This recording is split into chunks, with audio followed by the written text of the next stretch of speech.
e está faltando quase nada para Lula vencer a eleição presidencial em primeiro turno. E poderemos ter aí uma onda Lula nessa semana final da campanha. Vem comigo.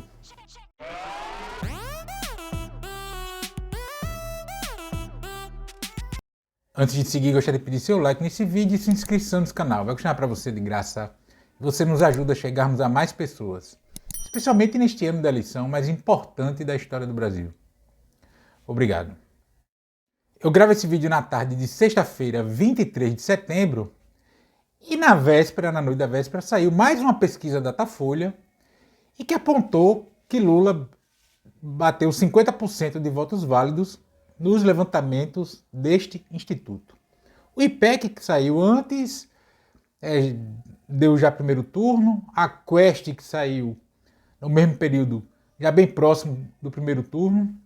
Já é sabido que tem as diferenças metodológicas, enfim, de amostragem, e é isso que tem causado diferenças nas pesquisas, mas se você considerar margens de erro, as pesquisas são iguais. E aí a gente tem agora a possibilidade real, e eu cada vez mais convencido dessa possibilidade de ser real, de que Lula seja eleito no domingo de 2 de outubro, em primeiro turno. Por que cada vez eu acredito mais que essa possibilidade é real?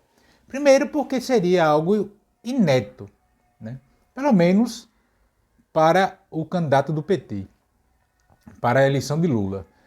Das eleições presidenciais que a gente teve até agora no Brasil, da redemocratização para cá, só Fernando Henrique foi eleito no primeiro turno. Nas demais sempre houve o segundo turno. E sempre que o primeiro colocado do primeiro turno foi eleito no segundo, né? E viradas de segundo turno são muito raras, salvo em situações em que a diferença entre o primeiro e o segundo colocado é muito pequena. Com essa diferença de pontos que tem entre Lula e Bolsonaro, o segundo turno da Lula. Lula será eleito presidente do Brasil, seja no primeiro ou no segundo turno. Mas a gente precisa liquidar isso logo, já no primeiro. E está faltando um tiquito de nada para a gente garantir isso. E é essa possibilidade real que faz com que Lula se torne ainda mais polo gravitacional da política brasileira, atraindo inclusive eleitores de outros candidatos ou figuras que tradicionalmente não votam nele, a declarar voto nele já agora, nessa eleição, já agora no primeiro turno da eleição de 2022. Porque o desejo de se livrar, que o Brasil se livre de Bolsonaro, é muito grande. De acordo com o Datafolha, e aí o índice não teve muita variação, Bolsonaro só tem 32% de bom e ótimo no seu governo, que dá mais ou menos o mesmo percentual de votos que ele tem. 44% de ruim e péssimo. Jamais alguém no Brasil foi reeleito, seja presidente ou governador, com esse índice de ruim e péssimo. 44% de ruim e péssimo é muito alto a desaprovação do governo Bolsonaro. Inclusive o próprio Datafolha aponta que 52% dos eleitores rejeitam o atual presidente. Então a iminência do primeiro turno ela é muito grande. Independente do chilique do Ciro Gomes, ou de forma mais moderada, mas também algum da Simone Tebet. E figura já começa a perceber isso. Lula, na semana anterior a gravar esse vídeo, fez um ato com 8 ex-candidatos a presidente. Alguns já haviam declarado votos a Lula, mas a gente teve duas figuras que foram a primeira atividade com Lula. Uma já tem declarado na internet, que é o Cristóvão Buarque, e o outro pegou muita gente na curva, que é o Henrique Meirelles, que foi candidato a presidente em 2018 pelo MDB, né? Eu acho que já era MDB, enfim. E é um cara de direita, enfim, liberal, e foi presidente do Banco Central no governo Lula. Isso pegou, a mim pelo menos, pegou na curva, eu não esperava que ele estivesse ali. Dias antes de eu gravar esse vídeo, a gente teve o afirmamento de voto para Lula no primeiro turno do cantor Tico Santa Cruz, e o Caetano Veloso reafirmou, já dava sinais, mas afirmou já o voto em Lula. E fez com que o Ciro desse chilique, falando que é a esquerda que cheira cocaína, etc. Enfim. E foram pessoas que, ao declarar o voto em Lula, afirmaram a predileção pelo Ciro, mas aí é um voto pragmático, um voto útil. Como é o voto que eu vi hoje, a declaração, enfim, saiu hoje, né, quando eu gravo esse vídeo, do colunista Nelson Mota, que nunca foi petista, para lá nunca foi um ultra reacionário, mas também nunca foi petista, vai deixar de votar em Ciro para votar em Lula no primeiro turno. A gente teve a declaração ali, indireta, do ex-presidente Fernando Henrique Cardoso. Eu já cantei essa bola desse movimento dos chamados cabeças brancas do PSDB. É esse vídeo aqui do card. Sobre essa possibilidade. O Aloysio Nunes, esse senador Aloysio Nunes, foi o primeiro a dizer e tal, está na campanha desde sempre, mas que outros poderiam vir. O Fernando Henrique não afirmou o voto em Lula. E para ele é complicado fazer isso porque ele é o presidente emérito de honra do PSDB. E o PSDB formalmente tem candidato que é a Simone Tebet. O PSDB está coligado com a candidatura da Simone Tebet. Mas toda a descrição em quem a gente deveria votar, segundo Fernando Henrique, é do Lula. Se fosse para ser uma referência a Simone Tebet, ele tinha nominado a Simone Tebet, porque não há constrangimento em qualquer ótica, sob qualquer ótica, em ele fazer isso, porque ela é a candidata oficial do partido ao qual ele é presidente emérito. Então Fernando Henrique declarou o voto em Lula. Para bom entendedor, meias palavras bastam. E o Fernando Henrique fez mais do que meias palavras. Ele elencou todas as bandeiras, todas as defesas que Lula fez ao longo da sua vida inteira na atividade política. Só faltou terminar com ele no final da nota que divulgou 2, 3 dias antes de eu gravar esse vídeo. Então a gente tem esse movimento. Eu já falei aqui, tem Marcelo Tais, tem uma série de figuras que já estão nesse sentido no movimento pró-Lula. E é evidente que a gente tem essas figuras conhecidas e tal, mas que isso também vai se dando embaixo. As últimas pesquisas já apontam que Lula cresce em evangélicos, cresce em mulheres, cresce um pouco nos mais ricos, cresce em todas as regiões, já ganha em todas as regiões, na verdade. Então a gente já tem aí embaixo um movimento pró-Lula, uma onda Lula vindo aí. O tamanho disso será suficiente para cravar o primeiro turno para além de um voto a mais da metade? A gente só tem como saber depois que as urnas forem apuradas. Mas a gente já sente isso aí. Porque as pessoas não aguentam mais esse governo da morte, esse governo da fome, esse governo que debocha dos brasileiros todos os dias, que estopora a máquina pública para fazer campanha, que agora retirou dinheiro do tratamento de câncer para dar para o Centrão, para fazer campanha, para garantir a eleição de deputados, porque para ele mesmo não vai dar conta. Achou-se que os pobres são imbecis e se deu um aumento do Auxílio Brasil até dezembro desse ano, achando que com isso é conseguir votos. E não vai, as pessoas não são idiotas. É um erro achar que pobre é um ser imbecilizado, ele todo, de uma forma geral, mas os mais pobres. É um erro achar isso, que basta dar dinheiro e o pobre vai votar, como se o êxito dos governos do Lula fosse apenas pelo Bolsa Família. Ele falou muito bem no Ratinho, né? Aliás, a entrevista que ele deu ao Ratinho, em que pese o tom do Ratinho, foi o mesmo de todos os candidatos, e esse é o estilo do Ratinho de fazer entrevistas. O Ratinho é sempre muito ameno nas entrevistas, apesar de ter aquele jeito, e apesar dele ser bolsonarista, mas em entrevistas ele é sempre daquele jeito. A entrevista dele, em que parece ter um monte de pergunta besta, foram perguntas da tiazona do WhatsApp, né? Do que circulou nas redes aí, né? De cachaça, não sei o quê. E nesse sentido foi muito bom, porque Lula falou para o público do Ratinho coisas que provavelmente circulam nas redes sociais, nos telefones, nos aplicativos de mensagem do público do Ratinho. Então, nesse sentido, foi muito boa a entrevista do Lula, para além do desempenho mesmo dele lá colocando.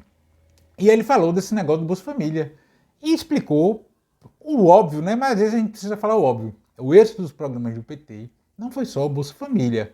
O êxito dos governos do PT foi o Bolsa Família, foi o aumento real do salário mínimo, foi a ampliação do acesso à educação, a geração de empregos, a atração de investimentos externos, redução da inflação, redução da taxa de juros, enfim, foi um conjunto de coisas que ocasionou o êxito dos governos do PT. Os mais pobres, eles sentem qualquer mudança que se faz na macroeconomia, para o bem ou para o mal. E aí está o êxito dos governos do PT. E agora a gente tem essa frente que vem se somando, que essa era a ideia desde o começo, que a candidatura Lula fosse um movimento pró-democracia, e estamos chegando na reta final de campanha com esse significado em torno da candidatura do Lula. A candidatura do Lula ela é acima da candidatura do PT, ela é mais do que a chapa Lula-Alckmin, ela é mais do que uma candidatura de esquerda e setores mais ao centro, ela é uma candidatura que representa o sentimento de democracia de todos os brasileiros. E aí, quer você goste do Lula ou não, quer você goste do que eu estou dizendo ou não, o fato é esse, os números, as pesquisas estão aí. Você pode continuar votando seu candidato, outro, que você acha que deve. Não estou aqui questionando o porquê de você dar ou tirar o voto de alguém. Eu questiono os votos ao Bolsonaro, eu questiono sim, porque aí voto em Bolsonaro é porque ou você ganhou muito dinheiro com isso, ou você é tão malvado, mau caráter, fascistoide como ele é. Tirando isso, né? Mas aí fica o apelo. Repense. Repense se você ainda vota no Ciro, na Tebet. E repense. Vamos liquidar logo com isso. Aí depois você não gosta do Lula, você quer fazer oposição, vá. Mas agora é a hora da maioria do povo brasileiro, e vai fazer isso no dia 2 de outubro, dar um basta a essa onda autoritária, essa onda reacionária, essa onda da fome, da morte, da falta de democracia, da falta completa de zelo pela coisa pública, enfim. Vamos para ser derrubado esse monte de sigilo que ele colocou, para que as suspeitas de corrupção, e aqui eu não estou defendendo julgamento sumário, condenação sumária de nada, de seu ninguém. Está errado fazer isso. Mas a gente precisa que os órgãos investigativos, Polícia Federal, Ministério Público, eles tenham de fato autonomia para investigar. Sem abuso, também sem arrumado para ajeitar, como Bolsonaro vem fazendo ao longo do seu mandato, mexendo nos chefes da Polícia Federal para proteger seus filhos. Todo mundo já está cansado de saber. Alguns fingem que não estão vendo. Tudo bem. Problema de caráter. É nesse sentido que a gente precisa levar em consideração essa onda Lula. Lula agora é uma onda pró-democracia, é uma onda pró-dignidade dos mais pobres desse país. E é nesse sentido que está confluindo os votos em torno do ex-presidente Lula. Vejam a simbologia que tem um Fernando Henrique declarar o voto a Lula, mesmo sem citar o Lula, porque eu já expliquei os motivos aqui nesse vídeo. A simbologia que tem o Alckmin como vice de Lula. Isso é de uma simbologia enorme. Qualquer que seja a avaliação que você tem sobre o ex-governador de São Paulo. A chapa é formada por dois ex-adversários eleitorais que disputaram a eleição. Isso tem uma simbologia muito grande. Comparando, assim, no grosso modo, é como se o George Bush fosse serviço do Barack Obama para impedir a reeleição do Donald Trump nos Estados Unidos. Se isso acontecesse lá na Gringolândia, a imprensa brasileira, xerelenta como é, convenhamos, daria isso à exaustão todos os dias. Seria até motivo de ter, até nas novelas isso ia ser citado, capaz até de ter personagens em novelas fazendo referência a essa movimentação. É isso que está em jogo no Brasil. Essa é a eleição mais importante da história das nossas vidas, da história do Brasil, como eu falo em todos os vídeos que eu gravo aqui nesse canal, e você que acompanha já percebeu isso. E é essa a importância da gente derrotar.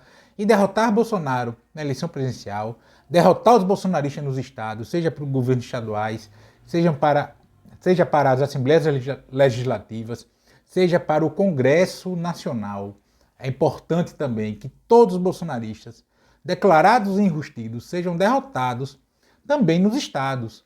Todos aqueles que lograram êxitos eleitorais naquela eleição de 2018, surfando essa onda reacionária que tomou conta do Brasil, precisam ser derrotados em 2 de outubro. Todos eles. Alguns manterão seus mandatos ainda, porque são vereadores ou são senadores em meio de mandato. Mas a derrota eleitoral a esses agora os enfraquece para as próximas eleições, sejam as municipais, sejam as gerais de novo, daqui a 4 anos. Mas agora não é hora de pensar nas próximas. É hora de pensar nessa, é hora de encorpar esse movimento pela onda Lula para acabar com a eleição, liquidar essa fatura já no próximo dia 2 de outubro. Mas e você, o que acha disso tudo? Comenta aqui. Também peço o like nesse vídeo e sua inscrição nesse canal. Vai custar para você de graça e você nos ajuda a chegarmos a mais pessoas, especialmente neste ano da eleição mais importante da história do Brasil. Também peço que compartilhe esse vídeo em todas as suas redes sociais, inclusive no WhatsApp e Telegram, se você tiver. Assim você fortalece a luta minha e sua contra o fascismo à brasileira. E nos comentários você pode discordar de absolutamente cada palavra que eu acabei de falar. Mas só não vale xingar, nem falar da mãe do povo. Grande abraço.